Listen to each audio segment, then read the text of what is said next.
For more on how this year's election played out, let's once again turn to our reporter Song Yoo-jin at Arirang's virtual reality studio. Yoo-jin?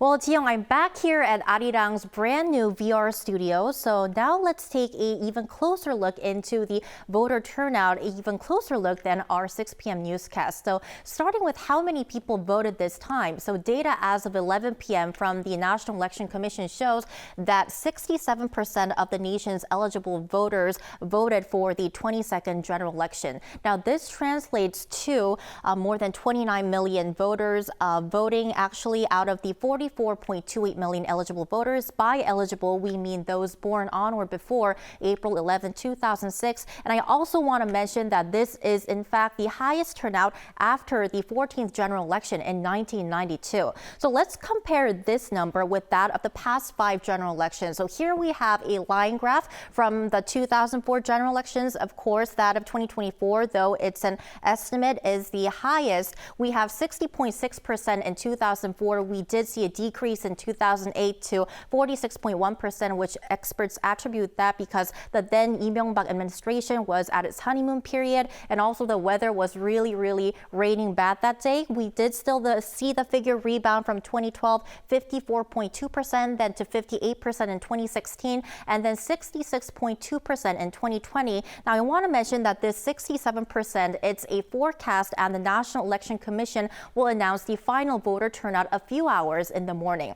Now let's turn to the regional voter turnout. In other words, how many people voted region by region. So here we divided Korea into 17 provinces and cities, and the data shows that, of course, as of 11 p.m., Sejong City that you see in the center left has shown the highest voter turnout in the country, and followed by capital Seoul and many more regions.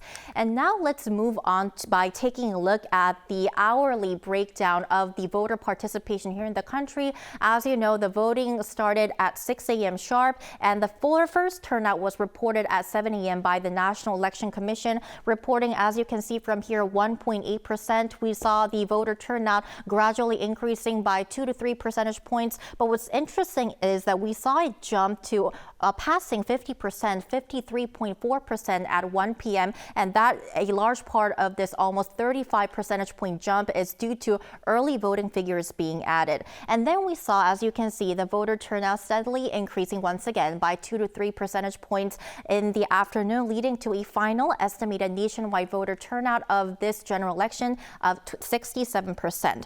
So last but not least, let's compare this graph with that of the previous general election that took place in 2020. So here we have the hourly voter turnout of 2024 in orange, and then we have that of 2020 in black. As you can see, a lot of parts of the graph are overlapping, but in the end, though, the 2024 voter turnout is an estimate as of now. We have a 0.8 percentage point difference between that of 2020. And what's interesting is that we saw the 2020 voter turnout actually being larger than that of 2024 during the early voting hours. That was during the morning hours. But we saw the result being flipped from 1 p.m., which is once again highly likely due to this year's record-breaking early voter turnout of almost 31.3%.